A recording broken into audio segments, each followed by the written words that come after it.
You? I'm still awake. I thought you'd be asleep by now. You were getting kind of dozy. Yeah, you almost fell asleep on me. Were the cuddles just that good? You sound so cute when you're tired. Honestly, though, you sound cute all the time. But especially when you're tired. No, you don't have to move. You're fine. No, hey, you can put your head back. Here, let me move my arm so it doesn't fall asleep. Although, I mean, I probably would let it. Were you, but... and there you go. Right there. Perfect. All back to comfy? Yeah, I can tell. God, you're so soft and warm. Honestly, I think I like your head resting on me more than you do. Okay, fine. Maybe the same. Is it really that nice? You like it? I'm so glad to hear that. Anything that makes my girl feel better or comfier is exactly what I'm gonna do. And nobody can stop me.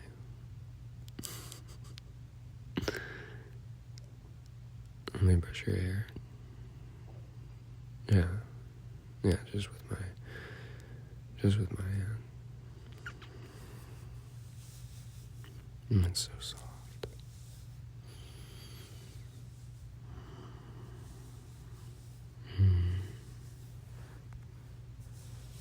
I could do this for hours.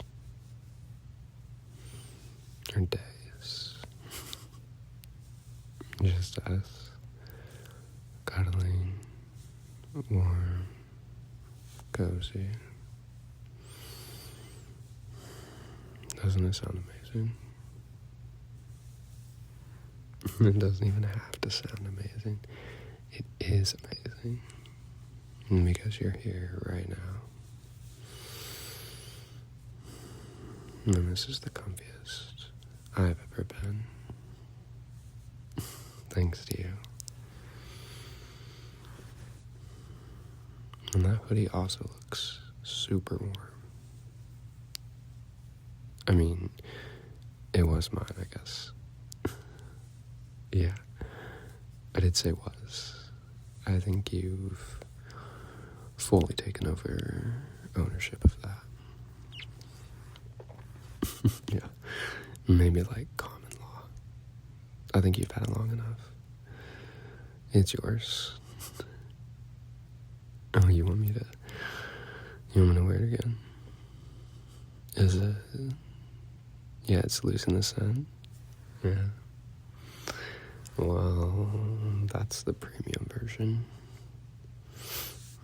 You have to pay extra for that. Okay, fine. Give it back tomorrow, and I'll return it by tomorrow night. All refreshed in the best possible way. And hey, it's probably catching a little bit right now, anyway. And honestly, it looks better on you than it ever did on me. Or maybe I'm just biased. You just have that way about you that you just make everything better. What? It's true. It's true. And you know it. Or you should. You came into my life and brought me from the pit of despair to the happiest I've ever been in my entire life. And you changed it for the better. And I don't know how much I've changed your life, but I hope you feel a little bit safer and warmer than you did before you met me. You're so sweet. Thank you. Okay. Do you want me to read you a story? I know, but hey, it'll get us something to do. An excuse for me to keep talking to you. And I am a pretty good storyteller, if I do say so myself. Yeah. Amazing. Well, I would tell you to get comfortable, but I think we already got that covered. But just in case, do you need anything? I want you to be as warm and cozy as possible. Just me? We can do that. Okay. Well, here it goes.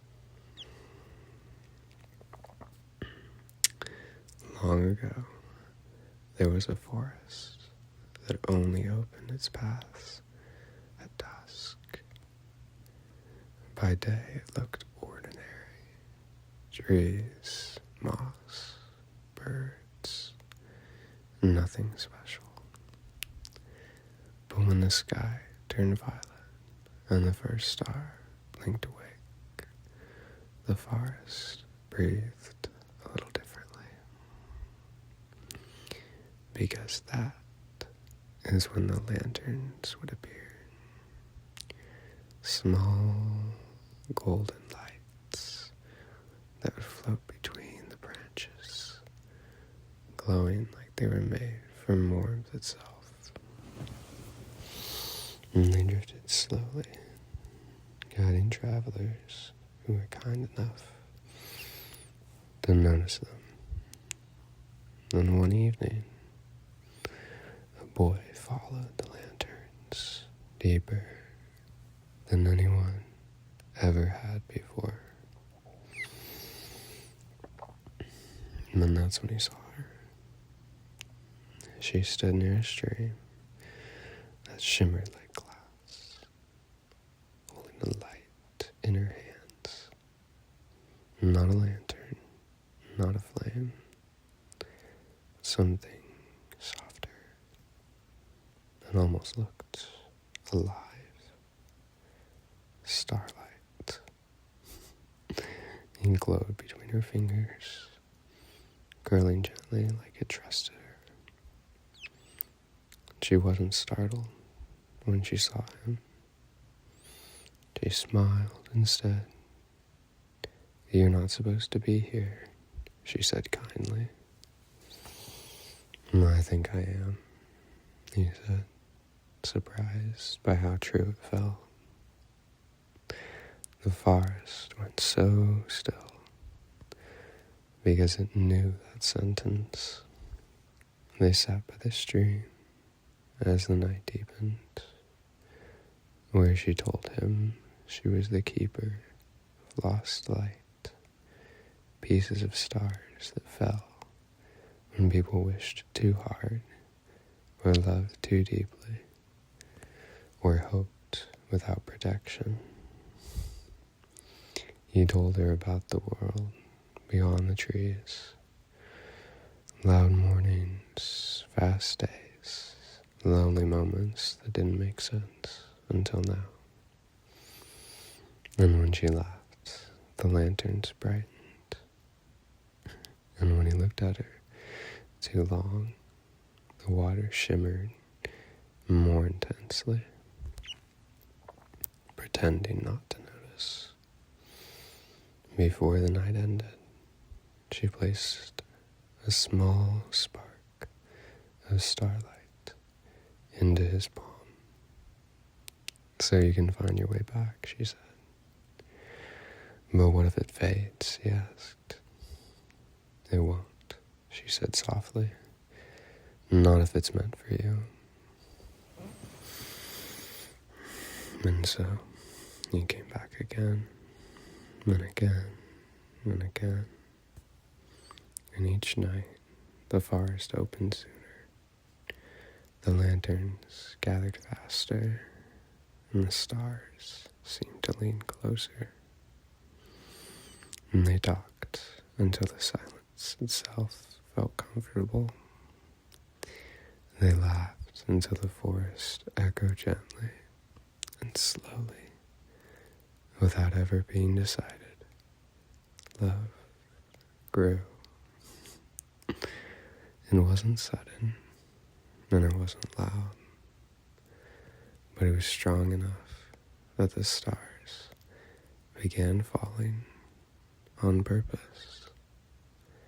And on the final night of summer, she took his hand. If you stay tonight, she said, you'll never leave this forest. He looked at her, and then at the starlight, still glowing in his chest. I think, he said, I already stayed. And the forest sighed happily.